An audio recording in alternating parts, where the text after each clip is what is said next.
I do. Sure.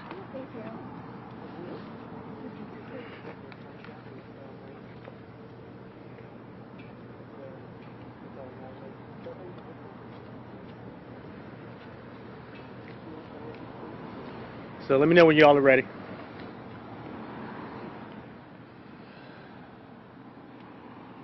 Doing good. Yeah, it's good. So I just want to announce that over the last 24 hours, we've made 4 arrests and recovered 5 handguns off the streets of Albany over 2 incidents. These were some violent individuals who were taken off the streets, involved in some gun violence that we had, and we have 1 more arrest that is forthcoming. And so the message is that we're very, very active. We're working with all of our partners at all levels of government, and our officers are doing a fantastic job of proactive work and being in our neighborhoods. And some of these incidents, the officers actually heard the shots being fired. In other incidents, the officers were there within seconds of these violent incidents occurring in our neighborhoods. And so we're sending a message that this gun violence in this community is unacceptable. We will find out who these individuals are, and we will bring these individuals to justice. What we saw over the last 24 hours is just an example of what's been happening in this city over the last 3 months. We don't hear so much about the behind-the-scenes work being done by detectives and by other law enforcement agencies that are working with us, where we're bringing these individuals into custody. We're charging these individuals in relation to these crimes that are occurring, and the community doesn't hear about that. And so it's important that when we have instances like last night, that the community hears that the officers in this police department and our partners are out working hard to address this violence and bring these individuals to custody. Can you tell us a little bit about the arrests? Are these young men, kind of typical of what we saw over the summer, teenagers, 20s? Yeah, we had 3 teenagers at least involved in this. One in his early 20s, and I believe the other one is in his 20s as well. 2 of those teenagers are 16 years old, and the other is 18 years old. And so very disturbing. You know, we have young men at very young ages who are engaging in some of these violent acts, and we have some information and belief that these young men have been involved in many other violent crimes in this community. So that's why it was so important to get those individuals off the street last night, because there's a possibility that we may clear up some other crimes that have occurred in our city. Can you provide more circumstances around these arrests? Was this a raid? Was this a car stop?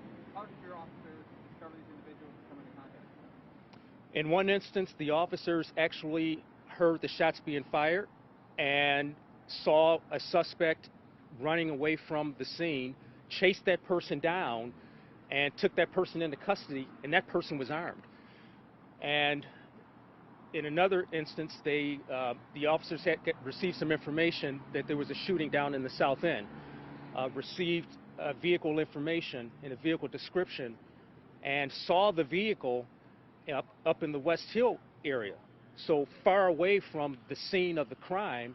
And those officers, because they were situationally aware and proactively working in an area where there is a possibility that these suspects may be fleeing to, these officers saw the car, stopped the car, took the person into custody that was driving the car, and received information from that person that led them to 2 other people and 3 other weapons.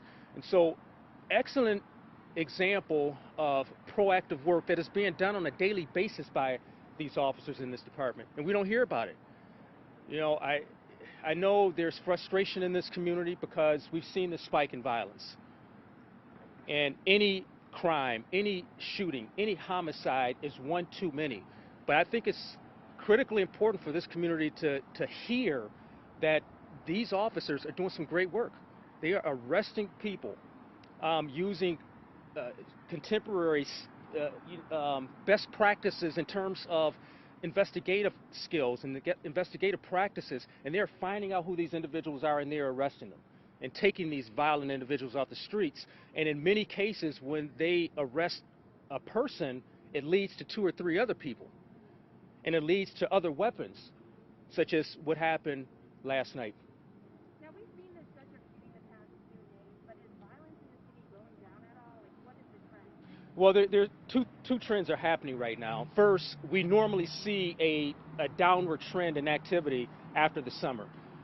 Even on normal summers, there's a spike in activity, and then it goes down somewhere around September, October, and going into the winter months. And so we're seeing that trend that we normally would. But we're also seeing a trend downward from the spike that we had. And we had a very, very unusual spike during the summer. And even that trend line is coming back down to where it normally would be this time of year also. Earlier this summer, you pointed out that your officers were not able to do many of the programs that they normally would do, those anti-violence prevention programs. Are all those back up and running? Are you guys in the hospital talking to victims? Are you doing those other programs that you say, hey, we know these are good efforts that work? Most of those programs are up and running. And so what you're referring to are violence interrupters. And they were not able to get into the hospitals and talk with the victims of gun violence in order to prevent retaliation, and also to get some information that may help us to prevent retaliation. And so we had that gap. And then we also had gaps in other parts of the criminal justice system. You know, parole and probation checks weren't being made. And we know that our parolees and our probationers were impacted by that because they knew that they weren't having the oversight and the interest in their whereabouts that they would have under normal circumstances. So that impacted things as well. And of course, it was the proactive work that police officers in this city and other cities normally do. We just weren't able to do it for a period of time because it wasn't safe. And then again, it was right on the heels of civil unrest that we had to make sure that we were situationally aware of our activities also. So most of those systems are back up and running. You know, the court system itself is back up, and those systems are there. And I don't think we must not understate what happened during that period of time, because an entire system shut down, and a system that was designed to prevent violence, designed to react to violence and take people into custody when it happens. And when that system shut down for months, it impacted how police operated, how courts and probation and others operated, and people in the streets. Some of the young men who were involved in the violence, they knew it, and they took advantage of the opportunity to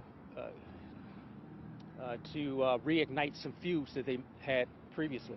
For specifics, these arrests that were just made, are those for the gun violence over the weekend? Any of it go back a ways, or do we think that any of these people were involved in other incidents that have yet to be solved? Yeah, so a little bit of everything you said. So their arrest is for the incidents that happened over the weekend. But we have some reason to believe that some of these young men were involved in other acts of violence in this community. And we're trying to, at this point, tie together some of these other acts to see if there's some connections. And we're fairly confident that we'll be able to connect some of these other acts also. Chief, I spoke to a business owner on Ontario Street near where one of these shootings occurred. He's been there for 26 years, and he feels like police presence has kind of become inadequate in recent years. What's your response to a comment like that? Well, we have officers out there, and I think a good indicator of the police presence is in many of these instances, in many of these crimes, the officers were right there. In some cases, the officers actually saw the crimes occurring. In others, they heard it. And in other cases, they were there within seconds or minutes. And so that's a great indicator that the officers are in those neighborhoods, because it's impossible to have the response times that we're seeing to these acts of violence if the officers aren't there. They're absolutely in our neighborhoods. Our community policing officers and neighborhood engagement officers are there, but our patrol officers, they are in our neighborhoods, and in fact, our patrol officers are out walking the beats now. And so we have even increased police coverage in our neighborhoods. And so I understand the frustration. I think it's our responsibility to make sure that we communicate this with those who feel that there isn't enough police presence, because the data shows that we're there, our strategies show that we're there, and we just got to communicate that. Yes. Now, who in Albany is partnering with you, and in what ways are they supporting you? City, county, what are they doing to help you guys? We have partnerships with the state police, and that their troopers occasionally ride with our officers. In fact, in the case last night, there was a trooper riding in partnership with an Albany police officer when they stopped that vehicle that was involved in the shooting down in the South End. We have sheriff's deputies that are riding with our officers on a regular basis. And we have some very strong partnerships with our federal partners in the FBI and the ATF and in the DEA. Renewed partnerships and strengthening of partnerships with the U.S. Attorney's Office to look for opportunities to charge some of these individuals at the federal level when it's appropriate. And we have extremely strong partnerships with our other local law enforcement agencies in the capital region. I'm in constant contact with the chiefs in Schenectady and Troy and some of these other agencies around here. And as well as parole and probation and some of those other criminal justice agencies as well. So very, very strong partnerships. A lot of resources are coming into the Albany area as well as the entire capital region, and it's really starting to show at this point. Where is the funding coming from for joint patrol? I'm sorry, what's that? Where is the funding coming from the joint patrol? Which patrols? Like the deputies with your patrol officers or state troopers.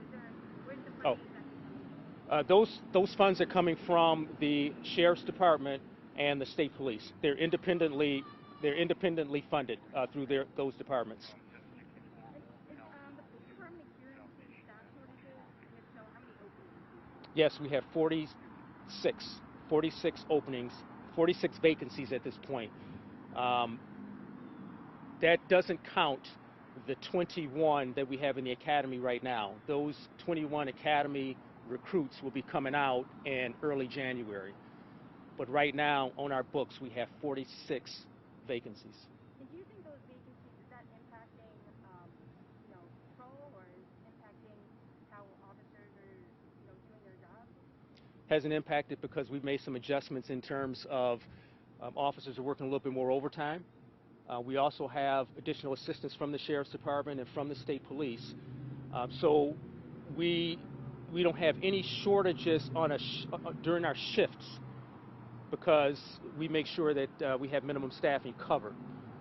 So on the books we have 46 openings, but in terms of the officers on the streets, we don't have any shortages. The pending arrest, you said one's forthcoming. Any information on that, and will we be getting press releases about the specific stuff? Yes, and we'll put out a press release for that forthcoming arrest as soon as we get it. I don't want to talk too much about it right now because there's still a sensitive investigation going on with that one, but very shortly we should have some news about that. Now, would you say that there's any trend in the motivations of these crimes in the past 48 hours? I think we're seeing what I've been seeing and what everybody's been seeing for a while, and that we have groups of young men who have feuds.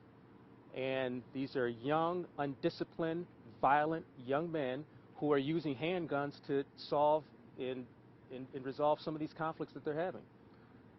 It's just a lack of conflict resolution skills, a lack of coping skills, and these young men are creating havoc in our communities. And so that's why it's important that we take these violent individuals off our streets. But in the meantime, we also have to deal with the preventative part about this also, because we've got to look at our younger generation, because these young men didn't wake up one day yesterday and decide they were going to shoot somebody. Something happened in those young men's lives over the last 5 or 10 years. And as a community, we've got to figure out what that is and how we can help the younger generation not end up where some of these young men are that we're dealing with right now. And that's the important piece, because we'll just be spinning our wheels. We'll continue taking these young men off the street. We'll continue arresting these young men. And we are.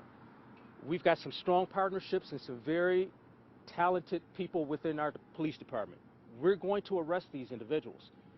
But what about that younger generation? We don't want to keep this cycle going. You know, we want our 10 or 11-year-olds to have a place and to have role models that is productive, so that they, once they turn 16 or 17 years old, they're thinking about college or trade school or getting a job or raising a family. You know, we've got some of these 16 and 17-year-old young men who are thinking about shooting another young man because of some feud. We got to break that. And it's going to take a community effort in order to do that. It's going to take the police department, our elected officials, our school system, you know, our social agencies that are here, in order to break this cycle. Now, you mentioned that you're working now with the Acting U.S. Attorney, and you're also working with federal agencies. One Rensselaer County legislator brought to my attention, you know, he wants to bring Operation Legend to the Capitol Region to combat this violence. What are your thoughts about bringing that operation to the Capitol Region? Okay, I'm not familiar with the operation that person is referring to, but I'm open to any operations or any ideas that people have for reducing violence and increasing partnerships and collaborations in this region. And if that's one such program, then I'm open to listening. We have an Albany City Council member that's looking to maybe have a state of emergency declared on this issue. Maybe rework some of the resources that are available. Do you think that... I'm sorry, repeat the question for me. We have an Albany City Council member who's looking to have a state of emergency declared surrounding this issue. Okay. In hopes of maybe reworking some of the resources that are out there. Do you think that's a potential solution to this problem? Probably more short term than anything. I think we have a sound plan in place right now. I think we have some strong partnerships. We have the resources right now to do what we need to do. And that's illustrated by what happened last night. And again, last night is just one example of what's been happening over the last 2 or 3 months. We just haven't been publicizing a lot of that. And last night is an example of what's going to happen in the future. You know, so I think our plan for addressing this is sound. I'm always open to more resources. I mean, if there are some resources out there that can help us to address what's happening out there and help us to operate more efficiently and effectively, I'm always open to that. But I think right now, our focus in the police department is utilizing the resources and the help and the partnerships that we have. And frankly, I think that is enough to help us to resolve some of the things that we're seeing in our community. Thank you, everybody. Okay, thank you. Thank you. Chief, you got a mic on. Yeah. Oh, sorry about that. Don't worry, I'm so used to it. Here, you got an earful. If I would have went in there.